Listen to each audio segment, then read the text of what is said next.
മലപ്പുറം താനൂരിൽ നിന്നും കാണാതായ യുവാവിനെ കുറിച്ച് കൂടുതൽ വിവരങ്ങൾ പുറത്തുവന്നു.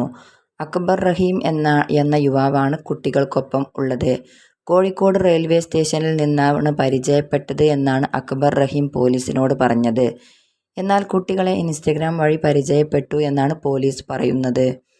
മുംബൈയിലേക്ക് പോകാനുള്ള കുട്ടികളുടെ പ്ലാൻ മനസ്സിലാക്കിയതോടെ റഹീം കോഴിക്കോട് റെയിൽവേ സ്റ്റേഷനിൽ എത്തുകയായിരുന്നു.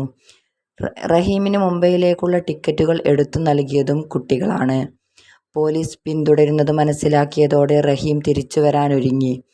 പോലീസ് നിർദ്ദേശപ്രകാരം ഇയാൾ മുംബൈയിൽ തന്നെ തുടരുകയാണ് എന്ന് പോലീസ് അറിയിച്ചു. മുംബൈ പനവേലയിൽ കുട്ടികൾ എത്തിയതിൻ്റെയും മുടി ഡ്രീം ചെയ്യുന്നതിൻ്റെയും വിവരങ്ങൾ പോലീസിന് ലഭിച്ചിരുന്നു.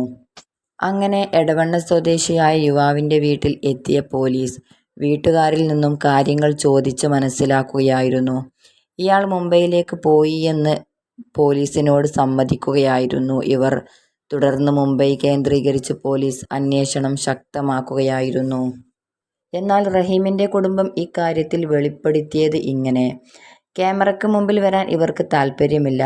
ഇവർ പ്രതികരിച്ചത്: റഹീമിൻ്റെ ഫോണിലേക്ക് നിരന്തരമായി ഈ കുട്ടിയുടെ കോൾ വരാറുണ്ടെന്നും ഫാത്തിമ ഷഹദ എന്ന കുട്ടിയോട് മാത്രമാണ് റഹീമിന് അടുത്ത ബന്ധമുള്ളത്.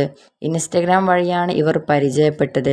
അതിനുശേഷം വിളിക്കലും മറ്റും പതിവായിരുന്നു എന്നും കുടുംബം പറയുന്നു.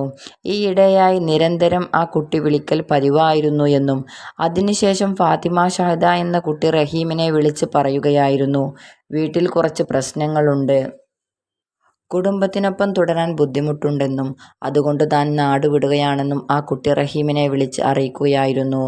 റഹീം പിന്തിരിപ്പിക്കാൻ ശ്രമിച്ചെങ്കിലും ഫാത്തിമ റഹദ എന്ന കുട്ടി പറഞ്ഞത്, എൻ്റെ കൂടെ നിന്നാലും നിന്നില്ലെങ്കിലും ഞാൻ മുംബൈയിലേക്ക് പോകും എന്ന തരത്തിലാണ് റഹീമിനോട് പ്രതികരിക്കുകയായിരുന്നു. അങ്ങനെ റഹീം ഈ കുട്ടികളെ രക്ഷിക്കാൻ എന്ന രൂപത്തിലാണ് ഇവരോടൊപ്പം പോയത് എന്നാണ് കുടുംബം വ്യക്തമാക്കുന്നത്.